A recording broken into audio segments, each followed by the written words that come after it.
நடிகை ரோஜா சினிமாவில் எப்படி பிரபலமான நடிகையாக இருக்கிறாரோ அதே போல ஆந்திர அரசியலில் முக்கியமான அரசியல் பிரபலமாக பார்க்கப்படுகிறார். இவருடைய உண்மையான பெயர் ஸ்ரீலதா ரெட்டி ஆகும். 1998ஆம் ஆண்டு தெலுங்கு தேசம் கட்சியில் இணைந்த இவர் 2009ஆம் ஆண்டு காங்கிரஸ் கட்சியில் இணைந்தார். அதன் பிறகு 2011ஆம் ஆண்டு ஒய்எஸ்ஆர் காங்கிரஸ் கட்சியில் இணைந்து சட்டமன்ற உறுப்பினராக வெற்றி பெற்று அமைச்சராகும் அளவிற்கு நடிகை ரோஜா உயர்ந்திருக்கிறார். ஆனால் ஒவ்வொரு தேர்தலின் போதும் அல்லது நடிகை ரோஜா ஏதேனும் பலமான குற்றச்சாட்டு வைக்கும் போதும் அவருக்கு எதிராக இருக்கக்கூடிய எதிர்க்கட்சிகள் எடுக்கக்கூடிய ஒரே ஆயுதம் என்னவென்றால், நடிகை ரோஜா ஆபாச படங்களில் நடித்தவர், அவர் ஆடையின்றி இருக்கும் வீடியோ காட்சியில் எங்களிடம் இருக்கிறது, அந்த சிடியை நாடு முழுக்க நாங்கள் விநியோகம் செய்வோம், இப்படி மிகவும் மோசமான முறையில் நடிகை ரோஜாவை விமர்சிப்பதை வாடிக்கையாக கொண்டிருக்கிறார்கள் நடிகை ரோஜாவின் எதிர்க்கட்சியினர்.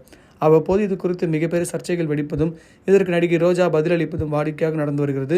இந்நிலையில் சமீபத்திய பேட்டி ஒன்றில் பேசிய நடிகை ரோஜா, இந்த விவகாரம் பரபரப்பாக பேசப்பட்ட போது என்னுடைய கணவர் சொன்னது என்னவென்று கூறியிருக்கிறார். அதன்படி நான் என் மனைவியை மக்களுக்கு ஏதாவது நல்ல செய்ய வேண்டும் என்ற நோக்கத்தில் அரசியலுக்கு அனுப்பியிருக்கிறேன். இப்படி அவர்